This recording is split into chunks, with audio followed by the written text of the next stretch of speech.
Welcome to my channel. My name is Emmy from Emmy Evolving. If this is your first time joining me, thank you for finding me. If this is not your first time, thank you for coming back. Testing. Okay. Anyways, welcome guys. Let's have a little conversation here. I asked what the conversation was going to be about, and what I heard is the signs are everywhere. Are you paying attention? Are you paying attention to the signs that your soul is sending you? Are you allowing yourself to really just be present when soul communicates? I don't know. I feel like some of us do, some of us don't. And we kind of just need to, get aligned between the self and the soul. Like everything be fully aligned so that we can move to the next step, Alrighty. I got the cards. I know I finally cleared enough boxes to actually enter into the actual office rather than the closet. Someone once asked me recently, how come you're so close to the wall? Because it's a closet. All right, let's get started, guys. Let's see where this convo is going. This is something you need to make sure you choose. Whatever this is, it's a huge thing for you. So intention and then shadow in reverse. If you don't allow yourself to begin seeing just how you are not fully present and how your lack of willingness to enter into a space of like intentional creation of your experiences, intentional opportunity selection, then this is not going to play out well. I don't know that it's going to play out ugly, but it feels like this is going to be something where, yes, you let yet another missed opportunity. Are you missing opportunities? Or are you simply selecting anything but what you need to select? Because I don't know, you know what I've noticed? A lot of people are very afraid to move forward from the cycles they've been stuck in. These cycles that they have been stuck in are definitely cycles that have caused a lot of struggle, a lot of unhappiness, just a lot of things that really are unnecessary. You've already experienced those things. You should have learned from the experience. But if you haven't, then yeah, you're going to continue to select the same things, the same circumstance, the same struggles. And that's how you get, kind of stuck in place. If you're going to allow yourself to be intentional with your magic, if you're going to allow yourself to do that, you can then begin selecting, I know what this is. Ooh, you guys. Okay. I'm going to put my mom apron on. I'm just going to mother you for a second here. I know you're an adult. I know you're an adult. I know that there are certain types of things that you don't like to hear, certain types of things that trigger you because it makes you feel as though you're being attacked, you're being singled out, and all of this stuff. The reality is you don't like to be held accountable for the things you decide. And I'm about to hold you accountable for what you've decided. At some point in your life, most likely somewhere in your adulthood, you decided to really take into your identity this concept that you don't deserve to succeed. You don't deserve anything good. Yes, the start of this was somewhere in your childhood, but you are no longer a child. I know. Now you're getting mad because I'm pointing out the reality that you are continuously choosing this same struggle.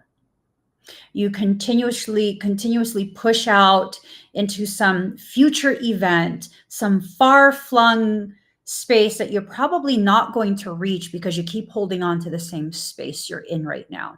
So you fling this idea all the way out there, 5 years in the future, 10 years in the future, and even better, one day, knowing damn well you're not going to ever do anything for yourself that will get you to that one day. Oh, that's fine. As I tell my kids, you can be mad at me all you want, but the fact is you chose me to be your mom.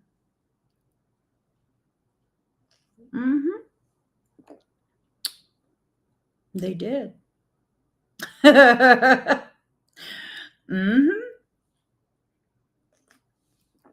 So what needs to happen? First, you need to give yourself a hug. A hug? What? Yeah, see, the only reason I used the tone that I did to say the difficult things that you actually needed to hear was because that's the way you speak to yourself. You got to use the language if you want the person to understand. That's how you speak to yourself. That's how you regard yourself. Do you need to continue doing that? Well, this is one of the ways you can figure out if you do. Has it worked?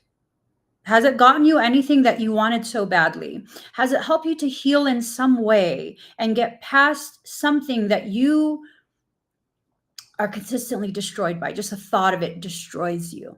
Because if it hasn't, I would say it's not working. I would say it's not working. And if it's not working, then you need to try something else. Right? So I noticed something amazing this morning. I was trying to find the right word. I think amazing is probably the right word. So for the entirety of 2025, I have been having all sorts of flare-ups with my Ehlers-Danlos and all kind of different ascension-based symptoms. Just a lot of stuff. And my health has greatly suffered for it because guess what? I'm someone that pushes. I push and push and push and push and push. And for those who know me on a personal level, those who have been with me for quite some time, you know that I just keep right on going. And one of the things that my closest friends will say is, if you don't go sit down somewhere. I remember helping my brother move his entire home a couple of years back, 2-3 years back. And it was a lot of very heavy lifting we were doing. And we had been going for like, I don't know, 9, maybe 10 hours or so. Everyone was exhausted. And then I was like, hey guys, I'm going to just hop out for a little bit. I'll be back and I'm going to go to the gym. And my brother looks at me and he's like, you're not done? He's like, that wasn't enough of a workout for you? Because when I say we were lifting heavy, I had bought him solid wood furniture. That's not light. And it was me and my husband that was doing the heavy lifting. And he was like, my brother was like, you're not done? I said, well, my body's tired, but I feel like I didn't work out the whole body. Like I did the major groups, but I want to make sure I hit the smaller groups with some weights. And he was cracking up. He's like, shit, go on. Because we're both accustomed to pushing ourselves. And all of that pushing that I've done over the years, yes, it got me the type of hypertrophy that I was seeking for the type of goals I had set out. But also, yes, I hit a wall after a certain point. You can only push yourself so far. And your body, your life, your environment will give you all of the signs you need. But if you refuse to see it, if you refuse to listen, and you keep right on going, eventually you hit the actual stone that was behind the drywall, because you might think that what you're hitting is a wall made of simply what? Pressed gypsum drywall with what? Wood frame. Because in the United States, that's how we commonly build our homes, right? Yeah, hell yeah. You can actually sledgehammer through a wall from the outside. You can gain access if you really want. People think they're safe behind their door because their door is locked. And if I really wanted to enter a home, I would sledgehammer through your stucco. Most homes now are built of foam. So that just goes to show I observe on a very deep level. But despite the fact that I observe on a very, very deep level, I still don't pay attention to the signs. The signs were all there. They were all there. All it took is one flare up of my EDS. And then what happened? I went into adrenal fatigue. I've been fucking laid out for the last 8 months. I lost everything. I lost everything that I worked so hard for, everything that I pushed day after day, 3-4 hours a day. Superset after superset after superset, refusing to listen to the signs, refusing to acknowledge the symptoms. I was tapped out, but I didn't care. Exactly. Multidimensional. It's spirit's way of slowing you down. I needed to slow down. Why? Well, I realize now that I've been effectively slowed down, pretty much halted and sat on my ass, I'm full-blown barnacle status. I feel like a barnacle.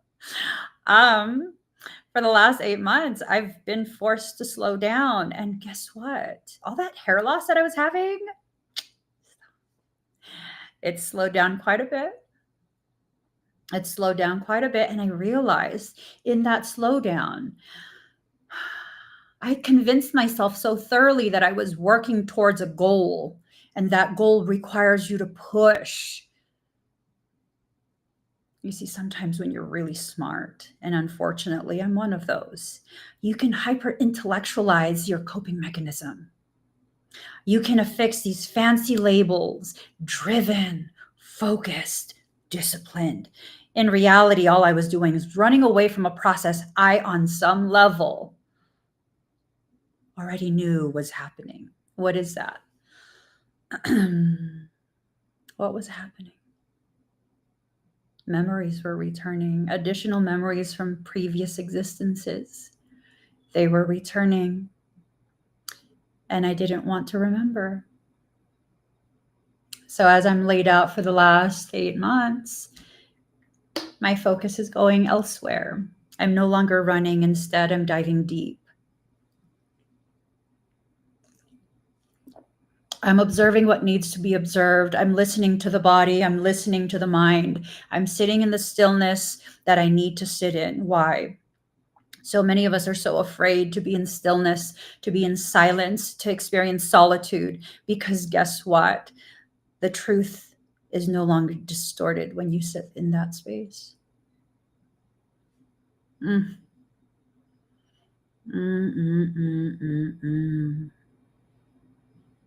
And when you do that, you then are presented with the opportunity to see how all the signs have been presented to you this entire time.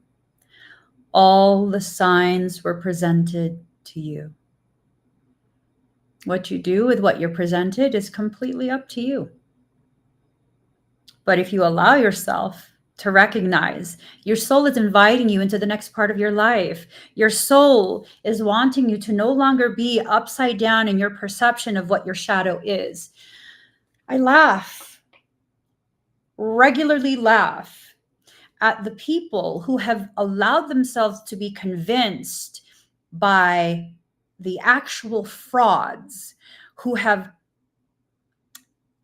gained their place in your life through sugar-coated fear. They don't want to talk about the difficult things. They'll glaze over it, but then they'll be quick to be like, oh, no, it's okay. Love and light, namaste, love and light. Love and light. You know, there's artificial light and there's fake love. I learned this many times over the years that I've been publicly visible.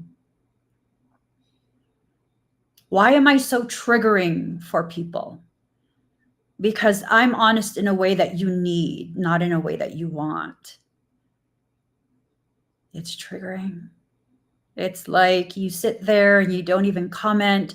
How the hell do I know you're there? And I'm calling you out on all your shit. Like, what the fuck? This bitch. Thank you. Boo, I don't even know you're watching. I'm serious. I stay in my own lane. You're here because your soul led you to me. Why? So I can lead you. No, because I have the courage, I have the balls to say whatever my soul says should be said. That's it. I don't know who will receive it. I don't know how it will affect you. I don't know what will be triggered within you. I'm kind of just over here having conversation with myself and ignoring Michael. I do. Everyone's so like, for people who can hear Michael, I don't know if they actually are hearing the same Michael, but the people are like so proud. Like, I hear Michael too. I said, yeah. Does he annoy you too? And they wear it as a badge of honor. I'm like, we don't got that relationship, babe. He and I, we not. He gets no worship from me. The only flowers he gets are the dead ones that are in the yard and they needed to be cut down because HOA is calling and letting us know they need to go. Here's the thing. The rebirth that you're seeking is not really a rebirth.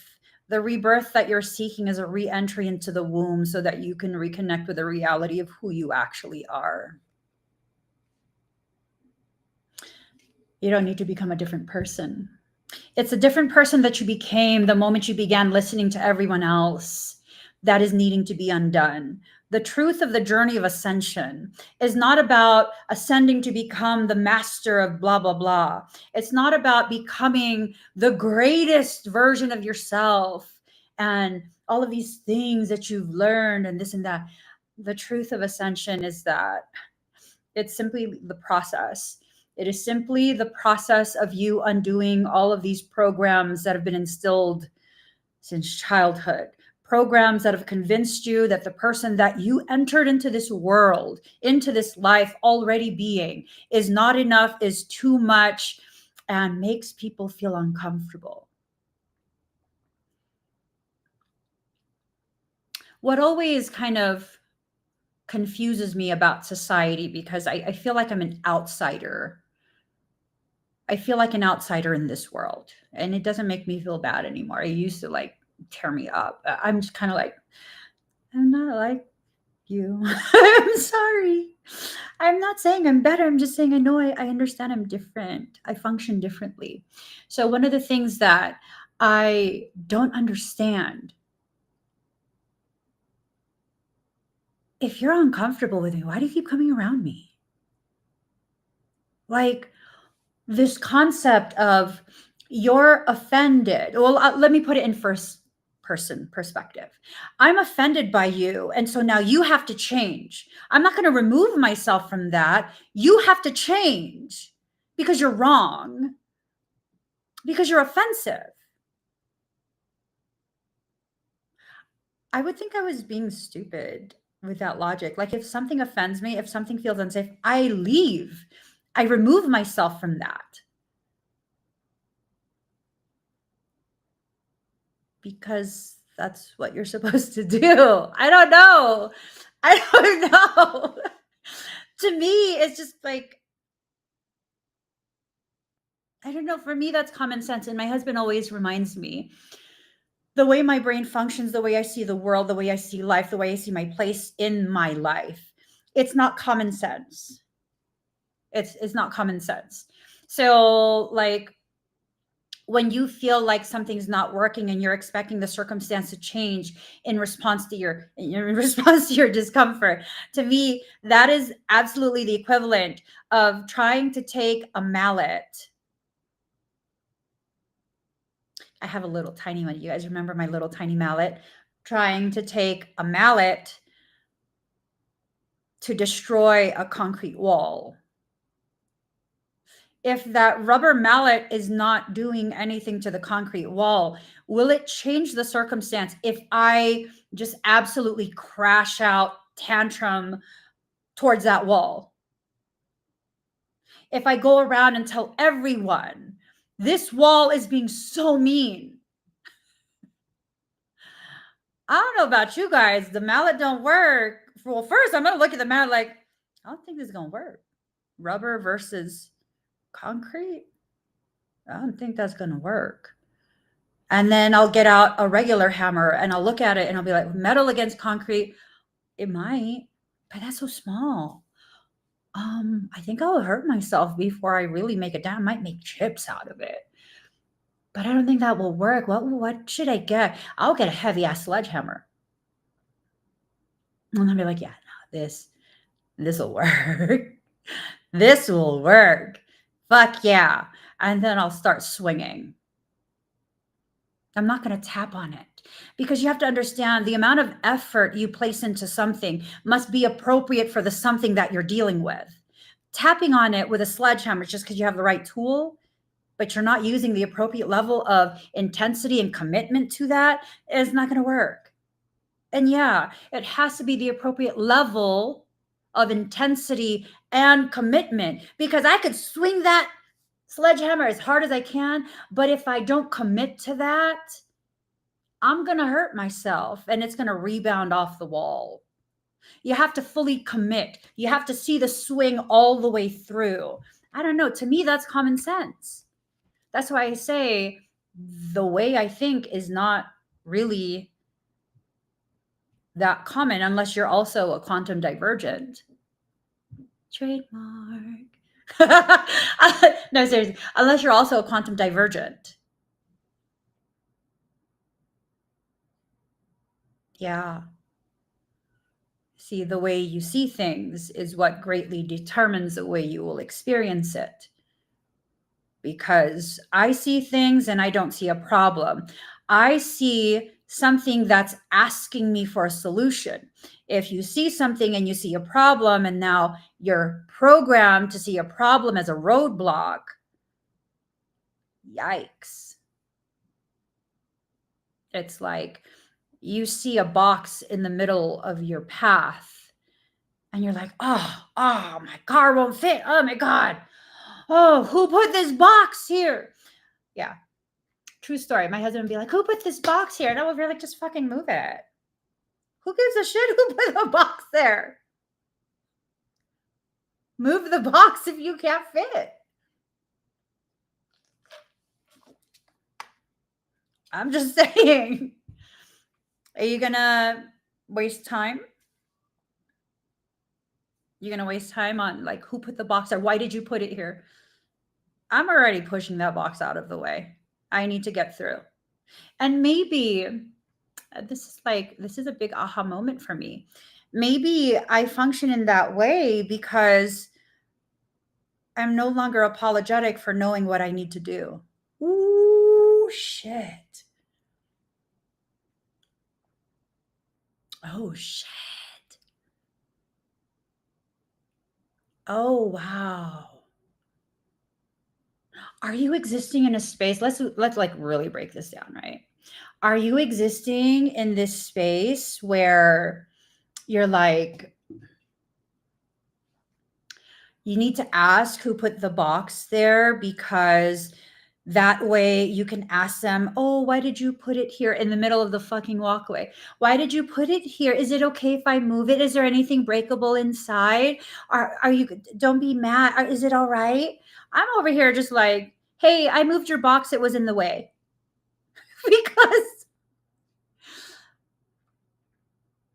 and yeah, if the person who put that box there is like, who moved my box? Why did you move my box? I'd be like, because you fucking put it in the middle of the walkway. Like, what? Why would I not move it out of the way? Do you want me to step on it? I mean, to me, that's common sense. Well, that was my box. Yeah, I didn't claim ownership over your box. My stuff is in that box. I don't know what's in that box. I didn't open it. It's not for me to open it. I didn't rummage through your box. I moved it out of the way. So maybe your soul is kind of letting you know there's been a box that's been placed before you, and you're frozen by your uncertainty of what to do with this box, why this box is here.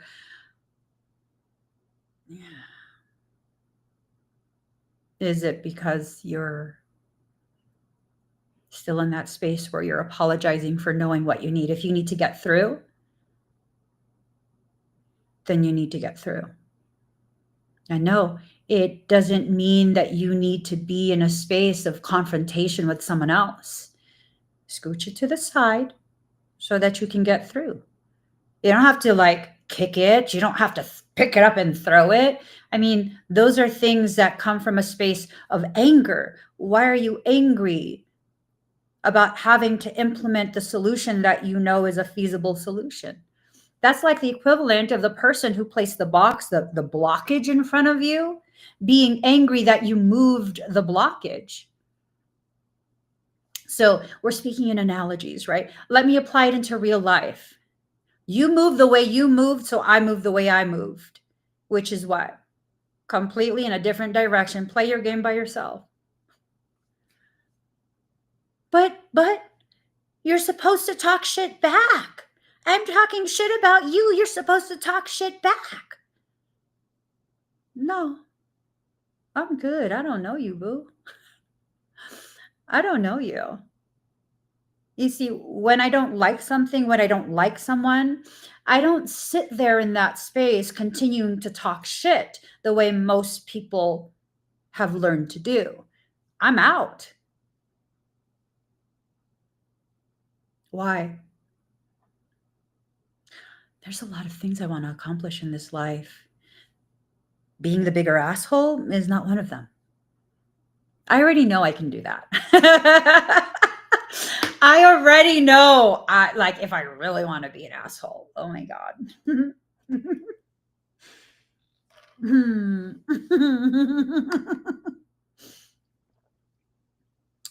Yeah, I already know I can.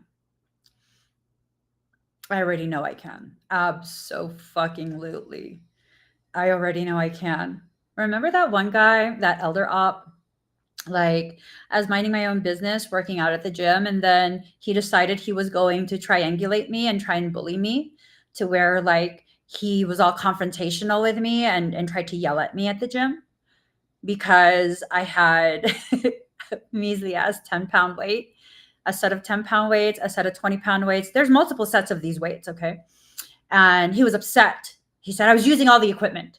And I was just like, well, if you need it, why don't you just ask me? We could share. You need the 10-pound weights? He got so mad, right? And then he was thinking that, like, ooh, yeah, he's gonna make me uncomfortable when we work out if we are at the gym at the same time. And one of the last things I did when I saw him the last time, because I think he stopped going to that gym, was I went ahead and I deadlifted while I stared at him in the mirror more weight than he weighs and could ever lift on his own.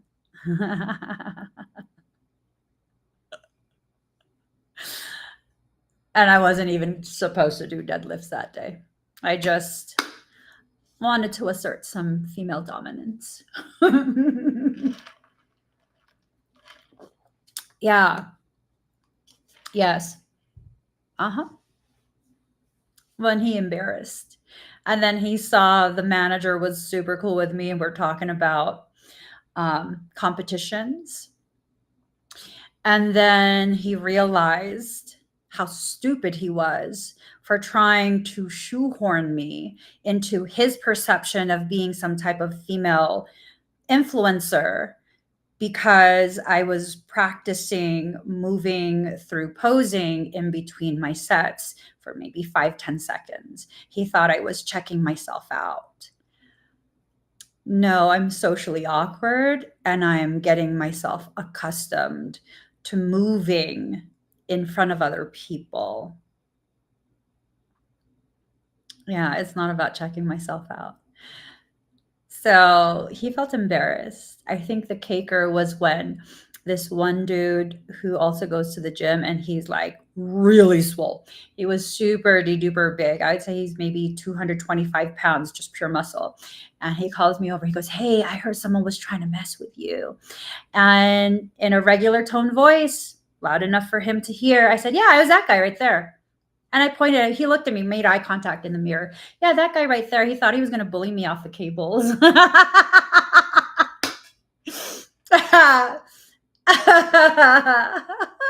Fucking. Jiz says, Emmy evolves, but does Emmy revolve? If you want to refine your understanding of a lesson you thought you've already learned, absolutely. Involution for your evolution. We can do wordplay, but I'll do it better. You see, revolution requires you to go back to the same space. But if that's all you're doing, you're in a circle. You're not learning, you're not growing. I can revolve, but in an elevated manner, much like a Fibonacci sequence, appropriately calibrated for actual ascension mechanics, not into a downward spiral. Yeah. So that's part of your learning, allowing yourself to revisit the same circumstance, which circumstance will repeat in your life, but seeing it from a different perspective. Understanding that through transmutation, which you thought you were cool, through transmutation, you can go ahead and elevate your positioning temporarily so the swing of the pendulum doesn't knock you over, preventing you from learning with clarity, emotions suspended temporarily, and seeing that circumstance exactly as it needs to be seen from a neutral space of observation, existing within that stillness. To revolve means nothing if you don't know how to control your elevation. And it's not just about elevating and higher, higher, higher, because that spiral goes both ways. If you can only go one way, you're nothing but a regurgitator. And that is me asserting my female dominance once again. Mind you, I have quite a few children, all of them quantum divergent, just like me. They keep me on my toes. They keep me on my toes. So evolving, revolving, both of those should go hand in hand with no shame. No shame at all. When you allow other people to come into your space and make you feel as though it's this thing where you have to prove this and that. Well, then you kind of are falling into someone's game. See, if you were really intelligent, it wouldn't have taken you as long as it did to come up with your next question. Why do you feel the need to dominate? For the same reason you feel the need to ask me that question and comment what you commented in the first place. It's entertaining because you're not actually someone who's worth my time. Let's get real here. By virtue of the laws of Bushido, you're not a worthy adversary. I could destroy you, but I choose not to. Why? There's no honor in destroying someone weaker than me. So instead, because my soul allowed me to engage you, I will use it for my entertainment and for other people's expansion of their awareness. You're nothing but a speaking point. And I'm not trying to dominate you. I'm exerting female dominance over my space. You're mistakenly assuming that you have some type of effect on me in my space. And I am showing my people, and I'm not just live on TikTok, I'm live across multiple platforms simultaneously.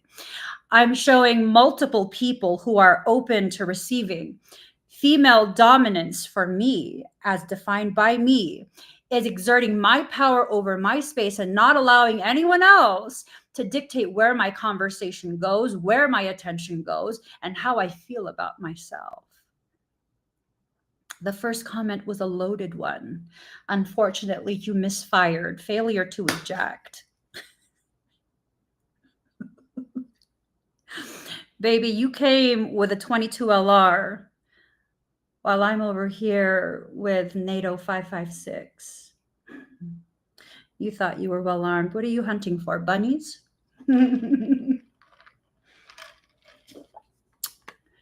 Let them underestimate you. Let them play their games. Sometimes I like to play too.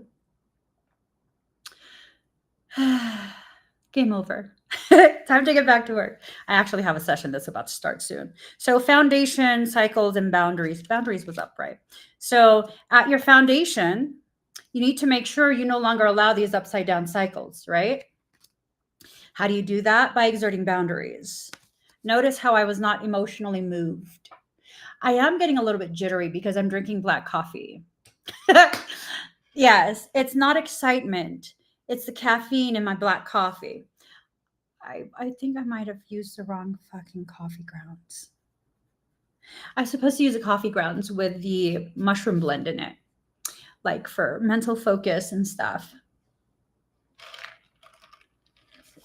Whatever. It is what it is. Okay, let's see what all the other cards have to say. You're not receiving messages from soul, therefore you're not realizing you actually have choices. You have to love yourself unconditionally. So you have to love yourself unconditionally so that you can begin trusting your intuition. Once you begin trusting your intuition, you'll no longer depend on mirrored souls, people who mirror your wounds rather than your process of healing. Ooh, put yourself in environments that serve as a mirror of how you choose to heal rather than how you choose to remain in that festering, wounded state. Ooh, ooh, use your judgment to determine what degree of commitment you'll put into any given exchange. Any given exchange, right?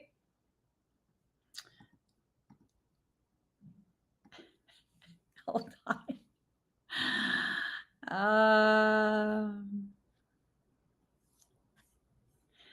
Okay. Okay.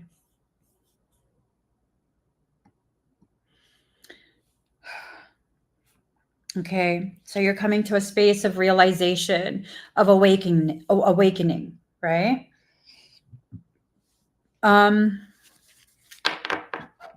Excuse me. So here's something that we need to probably clarify. You're not asleep. You're not asleep. You're simply unaware. And the reason you're unaware is not because you are less than, not because you are behind, not because other people are ahead, are elevated, or any of those things.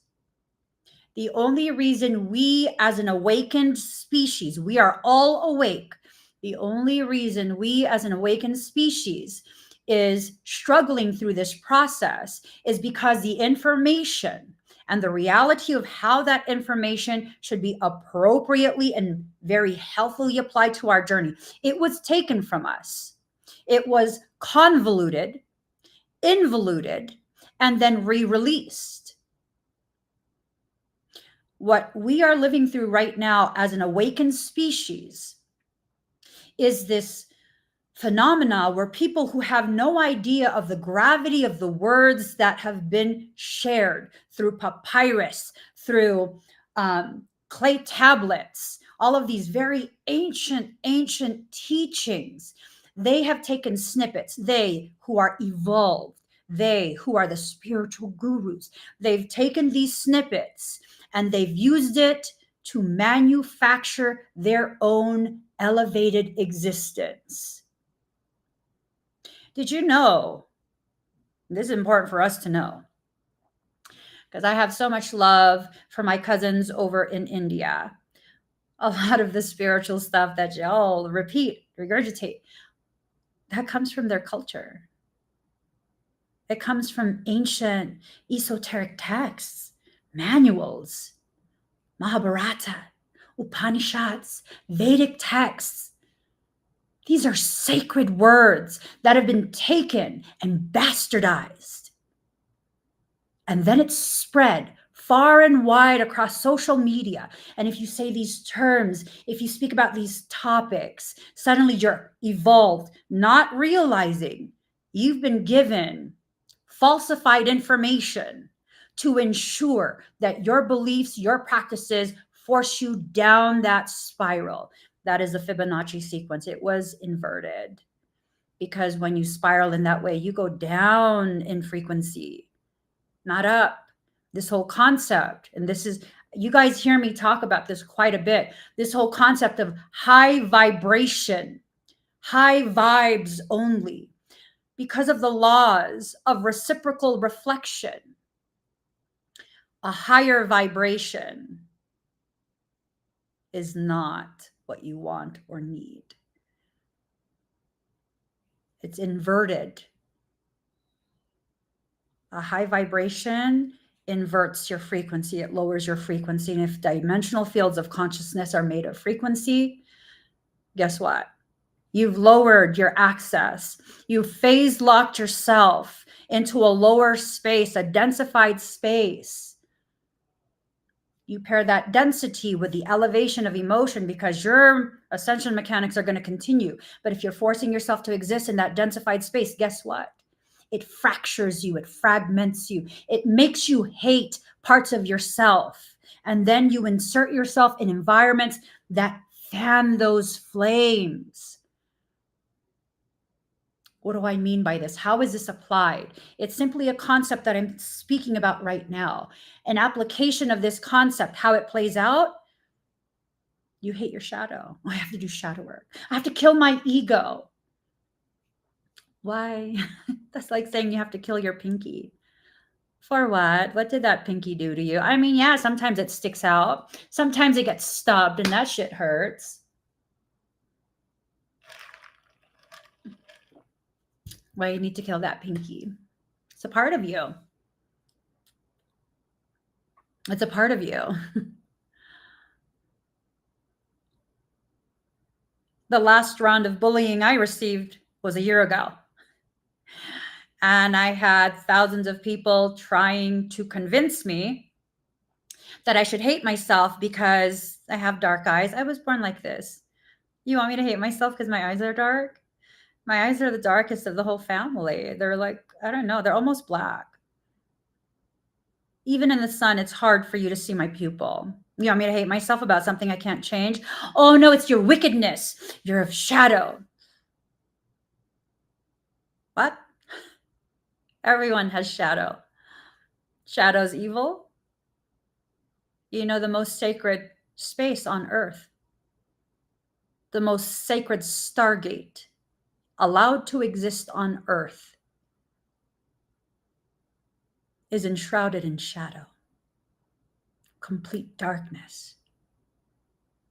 It's your mother's womb. That's how you entered into this life. That's evil?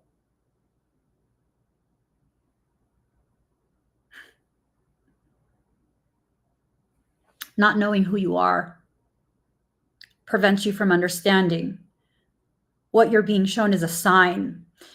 Your power is increasing. Your potency is rising.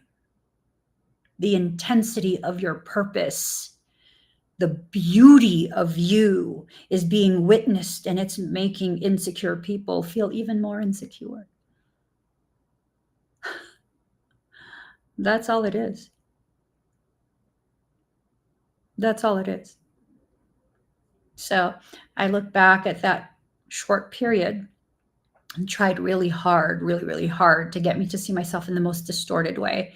And it's this thing of, first and foremost, talking shit about my eyes. I have a thyroid issue. It's affected my eyes. Okay, whatever. This still doesn't change the fact that I think my eyes are the most beautiful feature on my face. They're dark enough to be a reflective surface. You literally can see yourself in my eyes. And I find that beautiful. I find that beautiful. I no longer want to have blue eyes or green eyes or light hazel eyes, or those are all beautiful eyes as well. But just because those eyes are beautiful doesn't mean mine aren't. That's how I receive that. I receive that as someone finds my eyes beautiful and it intimidates them. And so they had to single that feature out. That was an old insecurity I had when I was much younger. Not anymore. And then, of course, came the accusations that I use filters to darken my skin. Babe. I come from a fucking tropical people. Have you never met a Filipino in your life? First, there's no filter. There's no filter. Second, I can get even more brown, no effort. I don't burn, but I don't like being in the sun too long. It makes me feel a little sick. So that's why I'm not darker. Yeah. As a matter of fact, quite a few Filipinos are extremely brown and hair very coarse and curly. The accusations. For what? For what? Because filters are supposed to enhance your beauty, right? So what did soul tell me? I don't see myself in the proper way yet. I need to adjust that. And how did that circumstance adjust it? Well, just because I can't see myself as aesthetically pleasing to the general population doesn't mean I'm not. So that must be a sign that I need to just kind of accept. Maybe I am kind of pretty, just a little. I don't wear much makeup. I don't wear foundation. Maybe it's kind of time for me to just celebrate whatever elevation of beauty my mother gifted me. I look just like her. My mother's gorgeous. Yet I can't see that beauty in me. It's not to say that I'm insecure and think I'm ugly. I just think I look like every other Filipina. Filipinas are beautiful. They are. But I don't see it as something that elevates my standing in the world. Why? I offer something so much more important than aesthetics. I have intelligence. Incomparable intelligence. Why do I say that? Because I don't just accept what is given to me as truth by higher learning institutions. It has to be tried, it has to be tested, and it has to meet my criteria before I receive it as truth. What do I offer the world? What is my greatest gift outside of my children? What is my greatest gift that I offer the world? Allowing people to witness me in my neurodivergency. Why? Because it shows you it's okay to think differently than other people, to see the same circumstance in a different way that can then empower you to apply solutions that are not just feasible, but are applicable long-term across the board. I'm not interested in being popular. I'm not interested in being the prettiest girl in the group. I can celebrate other people's beauty with zero jealousy. I used to be a photographer, a makeup artist. When I say I can celebrate people's beauty, unconventional beauty especially, I love that. I love that. One of these days, maybe when I find my portfolio somewhere in our boxes, I'll show it to you guys. I'll show it to you guys. I see beauty in everything. And one of the biggest signs that you all are receiving right now is to allow yourself to see the beauty in you. Do you need someone to bully you for you to see the beauty in yourself? I guess I did. I guess I did, because the moment someone began bullying me for my looks, I was like, girl, you think I look good, huh? You like me? You got a crush on me? Do you think I'm cute? Is that what it is? Do you think I'm cute? Yeah, because I can't take that shit seriously. I can't. Never take seriously another person projecting their insecurities on you. You're not the problem, babe. You're not the problem. You're not. Why me then? Because they feel that if they go after you and you're the strongest one in that environment, it will help to elevate their social standing. It will elevate their rank. I'm just saying. Mushfika says, yeah, you are hella cute. Stop, girl. I'm married. Stop. Oh, yeah. Demons. Demon horitas. This is not something that's going to naturally end, because this is something that ties into your past life. Whatever this is, it's giving you the opportunity to work through that past life. Now, there are certain things, certain people that you need to just kind of like boot them out. Just, do you hear that? Do you hear that?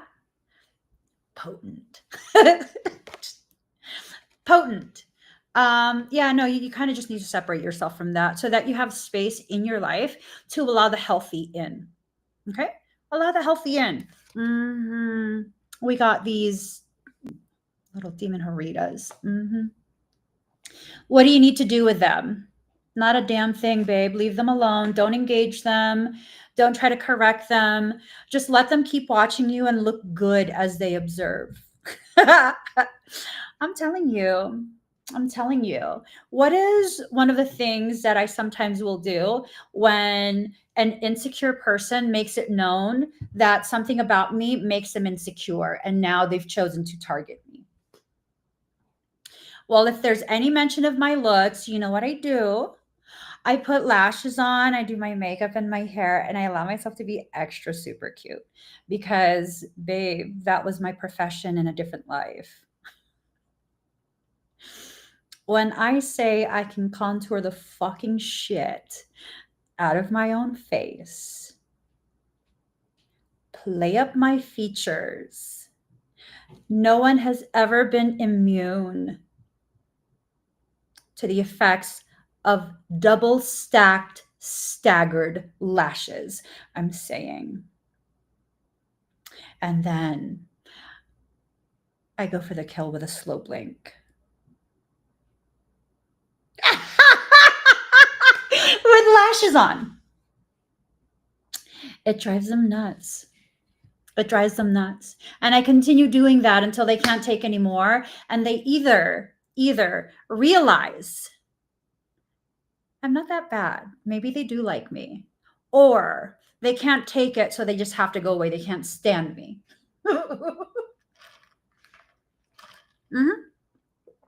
That's what I do.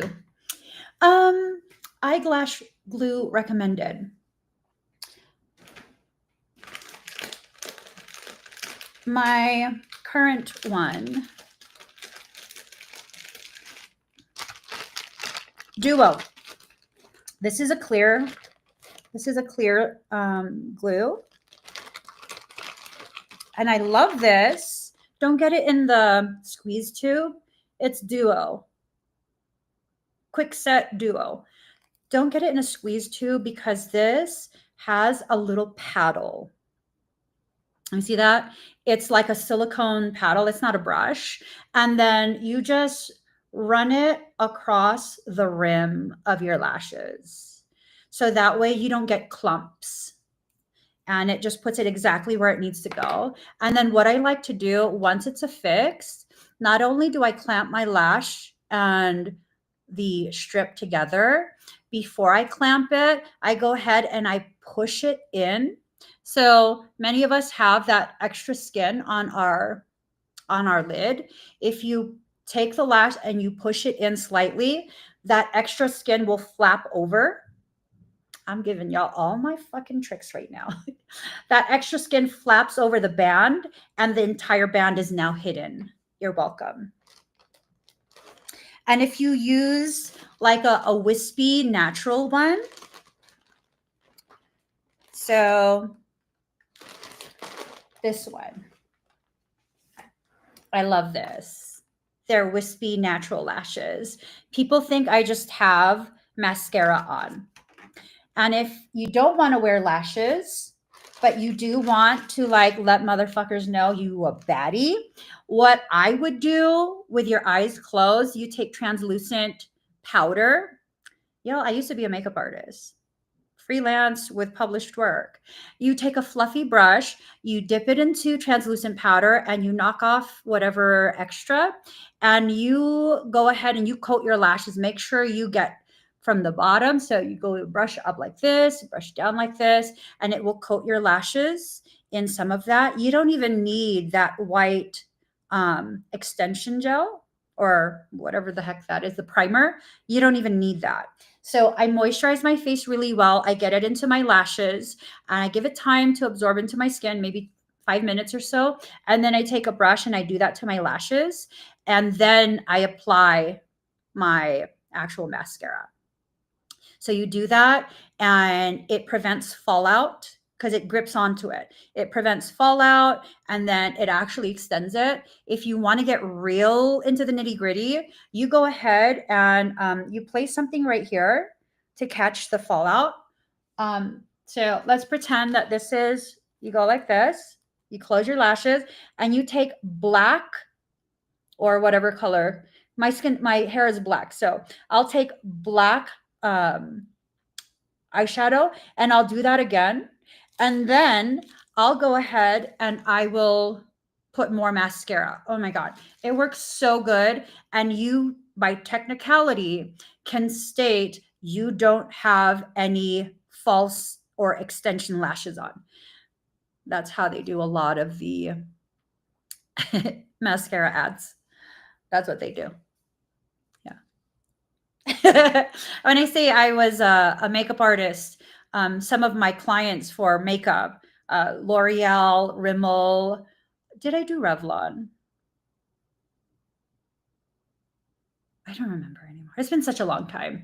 I think I did Revlon as well. I've also done work that was sponsored by MAC. I've done work that was what other Benefit.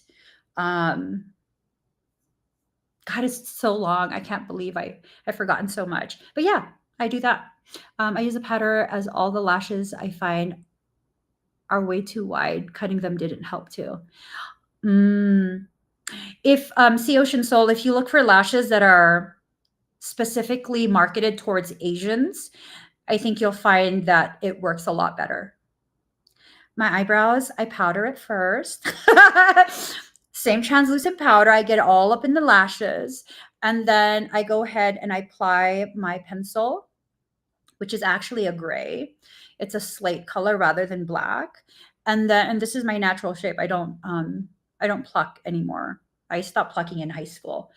And then I go ahead and I sometimes, like today, I have some not lash, but brow glue thingy to make it stay. I usually don't do that though, but I'll do that and then I'll powder it. I'll press the powder in and it stays for the whole day. Yes. One of these days, maybe we'll just talk about nothing but makeup. But I do have to get going because I have sessions starting. You know, guys, really just let yourself see the signs that your soul is sending you. See the signs that your soul is sending and really allow yourself to take it in. You don't always have to go to someone else to help you make sense of what's happening. What they say, including what I say, is based on their perspective, which is someone removed from the circumstance. If you can allow yourself to sit and think about it, just like really letting that in. Then it's something that can potentially work out. Oh, I do have the Comfort Care virtual event as well.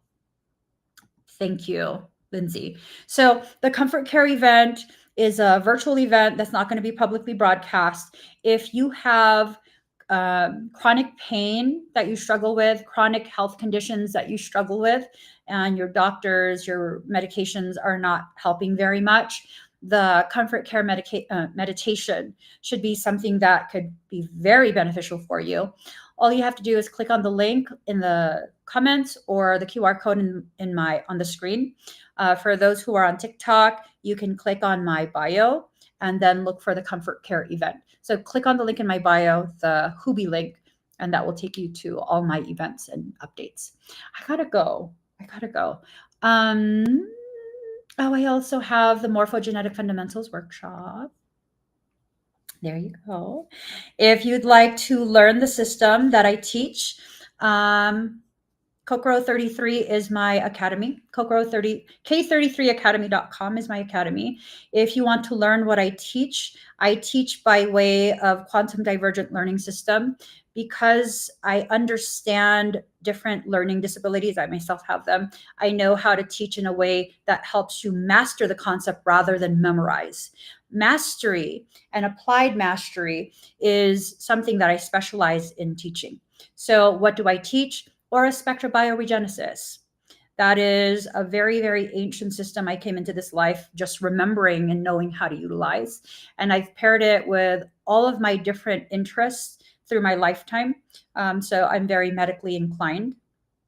I pair it with my medical awareness of anatomy, physiology, diseases, and all of that. And I teach this. So it has a medical application as well as energetic. I teach about chakras and all of that stuff. Not the stuff you see and learn online. I'm talking about highly specialized information that makes you extremely capable of maintaining your own auric field.